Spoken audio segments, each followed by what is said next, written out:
Now, what about a car to put that radio in? Joyce, do you have something for us along those lines? I sure do, John, and I think this one is a product of the baby boom. Whose kid is it this week? Would you believe Mercedes? Mercedes, something smaller than their convertible. Yes, this time it is a sedan, the 190e, and this 2875-pounder is due to be delivered in Europe any day now, but here you're not going to see it until 1984. As you can see from these rather surprising spy photos, that rear end is quite short and boxy. It's not your old standard Mercedes. I think the front end is a lot more familiar. Now keep in mind that these are very pre-production type of photos. They're not the last word.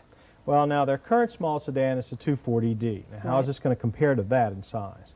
Obviously, the big change is going to be length, because they have really downsized this car. They're down to 16 inches shorter than the 240D. That's going to promote a lot of togetherness inside. Now, they're telling us that it's going to be a gas engine, but they say that we should get a diesel here in America when they bring it over. Now, the power is going to be your 4-speed, 2-liter, 110 horsepower, and it should do about 0 to 60 in 12.5 seconds. The biggest question I've got is why. Mercedes sells every car it can make. Why do they want to build a smaller car? I think that's a good question. I was curious too. I think the big thing, it's a combination of economy and competition.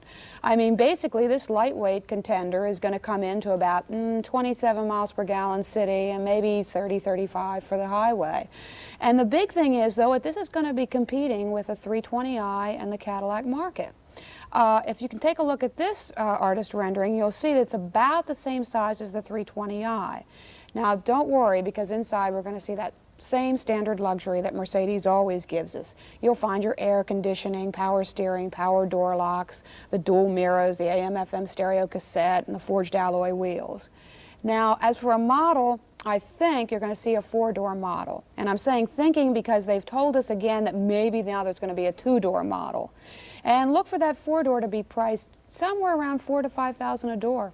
When you say Cadillac, you mean the Cimarron? Yes, the Cimarron, All right, so 15 to 20 grand puts it right at the top end of the Cimarron and the 320i market. That's right. Fine. Well, thanks, Joyce, and tell Mercedes congratulations on their new baby for me.